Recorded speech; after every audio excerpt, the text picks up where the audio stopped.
Everybody good morning. आज हम 11th art history में लेसन नंबर 2 है, उसमें हमारा जो है लेखन कला और शहरी जीवन। देखिए, उसके अंतर्गत आज हम पढ़ेंगे मेसोपोटामिया की सभ्यता।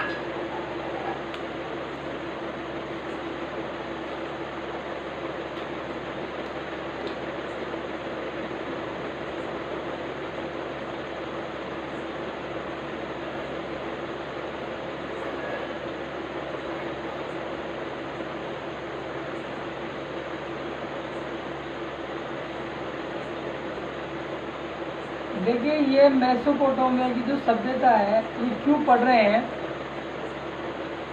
देखिए, हम इतिहास का अध्ययन करते हैं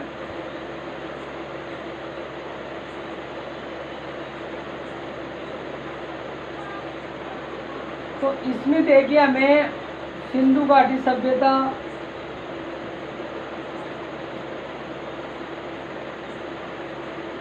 मिस्र की सभ्यता, चीन की सभ्यता, हड़प्पा सभ्यता,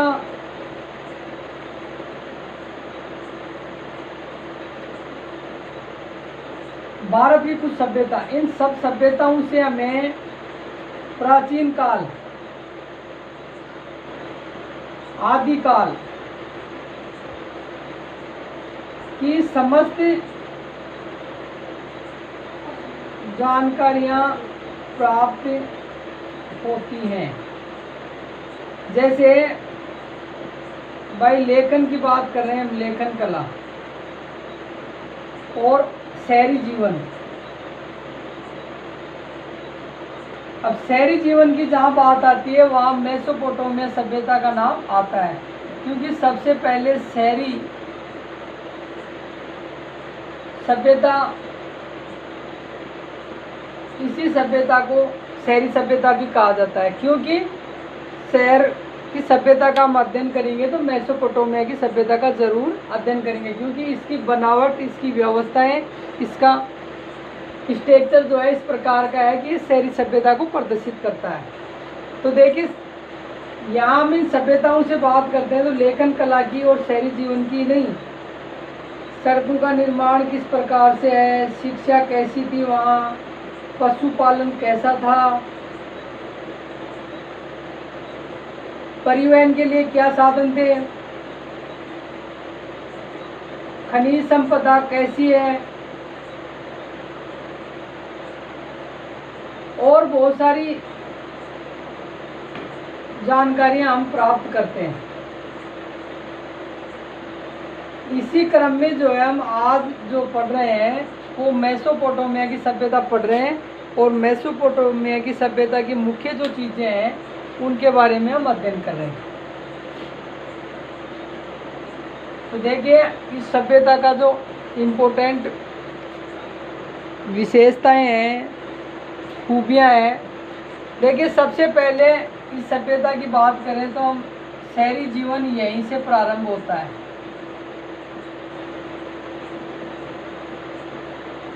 शहरी जीवन का शुरुआत, शहरी जीवन की शुरुआत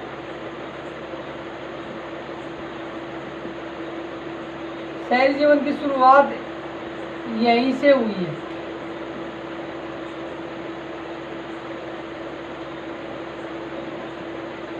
नंबर 2 बात है, 2 नदियां हैं, फरात और दजला। दोनों नदियों के बीच बसा हुआ है।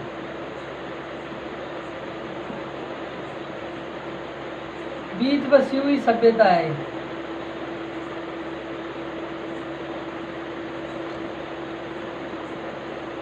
तीसरी चीज है, ये जो सभ्यता है, ये सभ्यता देखिए इराक में है। वर्तमान में जो है इराक देश की सभ्यता है। मेसोपोटामिया सभ्यता है वो संपन्न सभ्यता मानी जाती है।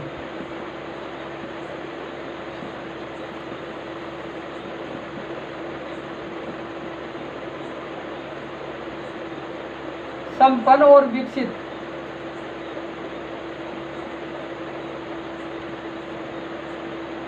विकसित सभ्यता है, विश्व की जितनी भी सभ्यता है उनमें सबसे जो है संपन्न और विकसित सभ्यता है। इस सभ्यता का जो साहित्य है उस समय में भी साहित्यिक रचना या रचनाएं समृद्ध हैं। देखिए यहाँ की हम गणित की बात करें तो गणित और खगोल विद्या जो है वो काफी विकसित थी।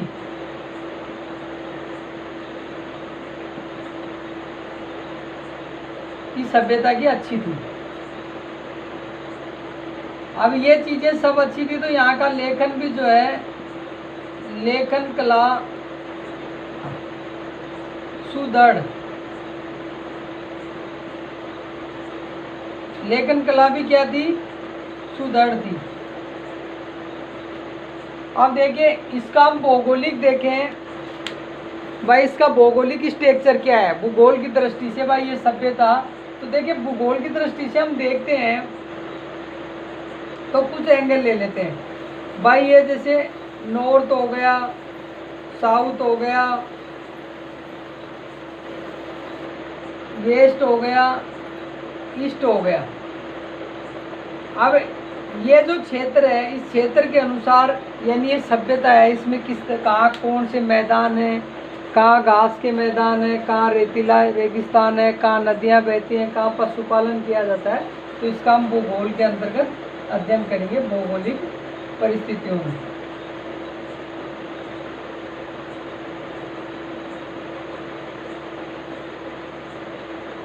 देखिए अगला हमारा जो टॉपिक है मेसोपोटामिया का भौगोलिक विवरण।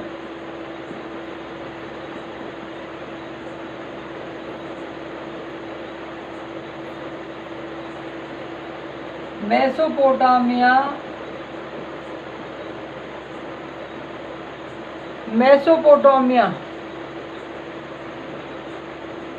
और उसकी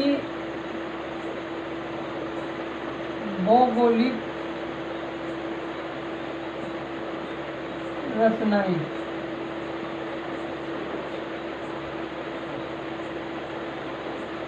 देखिए इराक देश में ये सभ्यता है। दो नदियां यहाँ हैं,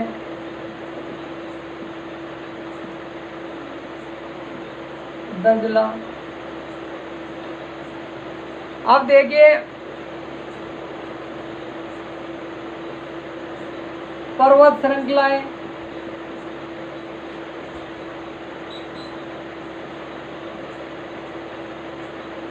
इसके बाद में पर्वत श्रृंखलाएं, देखिए ऊंचे नीचे मैदान,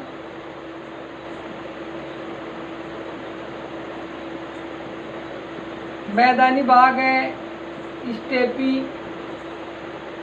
घास के मैदान, रेगिस्तान, पशुपालन और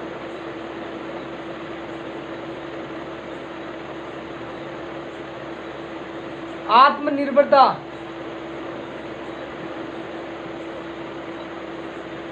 निर्भरता के लिए कृषि कार्य या खेती, जिसमें मुख्य रूप से जो है गेहूँ, जो चावल, दाल आदि जो है ये लोग उगाते हैं।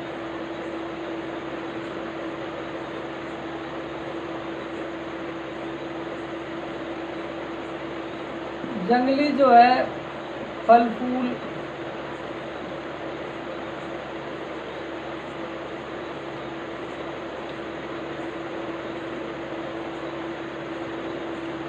आदि प्रमुख भौगोलिक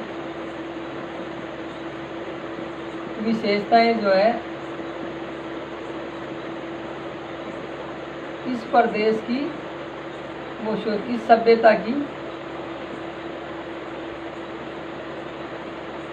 है।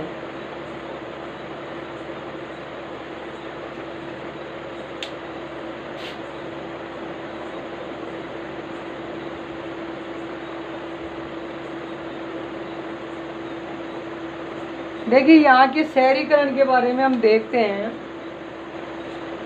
मेसोपोटामिया जो सभ्यता है उसका शहरीकरण किस प्रकार से हुआ। देखिए शहरीकरण,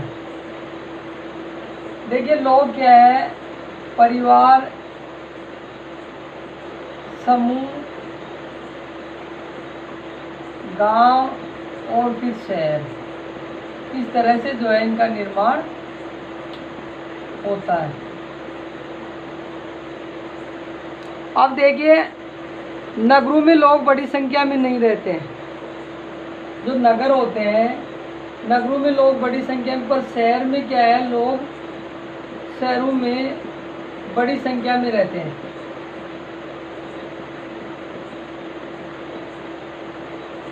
क्योंकि आधारभूत सुविधाएं उपलब्ध होती हैं, ये मुख्य कारण है। देखिए खेती के अलावा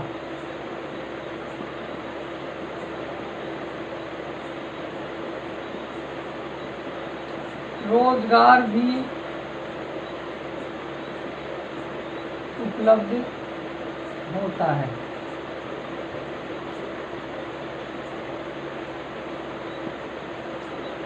व्यापार, सेवाएं और उत्पादन प्रमुख है।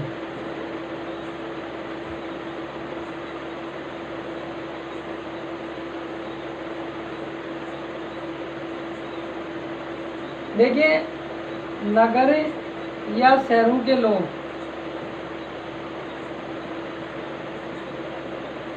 आत्मनिर्भर नहीं होते हैं।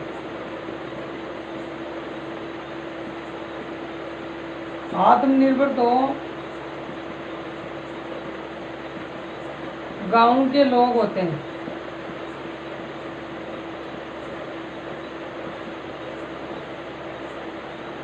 क्योंकि ये लोग अपनी आवश्यकता वस्तुएं उत्पादित कर लेते हैं, पर शहरों में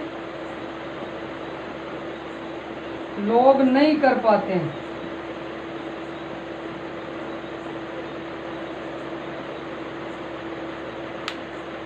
देखिए इसके बाद में मेसोपोटामिया सभ्यता के जो आवागमन के माल जो शहरों से आवागमन करते थे, उसके लिए क्या क्या व्यवस्थाएं हैं उसका हम अध्ययन करेंगे। देखिए शहरों से माल की आवाजाही, इसको आयात और निर्यात कहते हैं। आयात का मतलब जो आवश्यकता की वस्तु अन्य देश या प्रांत से मंगाते हैं वो आयात कहलाती है। निर्यात का मतलब जो हमारी डिमांड से अधिक हमारे पास उत्पादित वस्तु है, उस वस्तु को यदि हम कहीं दूसरे को देते हैं, बेचते हैं, तो वो जो है निर्यात कहलाता है। देखिए शहरों में जनसंख्या घनत्व भी अधिक रहता है, और घनत्व का मतलब एक प्रति वर्ग किलोमीटर में रहने वाली जनसंख्या का मतलब भाई उसका क्षेत्र प्लस उस जनसंख्या का भाग देते हैं तो उसका घनत्व आ जाता है। अब देखिए यहाँ आवागमन के लिए मुख्य रूप से एक तो क्या मेसोपोटामिया में खनिज संसाधनों की कमी थी, तो ये जो है आते थे बाहर से। दक्षिण के अधिकांश जो भाग हैं उनमें औजार, आभूषण औजार, आभूषण, मोहरे बनाने के लिए पर्याप्त पत्थर नहीं था।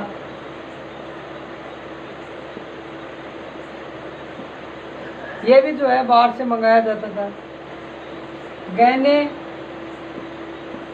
और आभूषण बनाने के लिए पर्याप्त धातु भी नहीं थी। धातु जैसे सोना,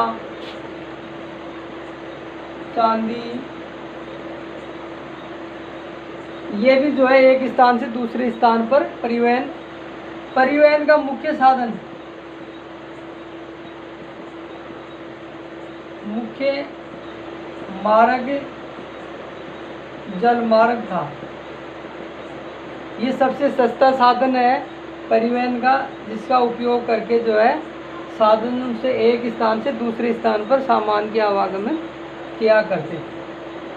ठीक है, धन्यवाद। बाकी अगले कंटेंट में पढ़ेंगे।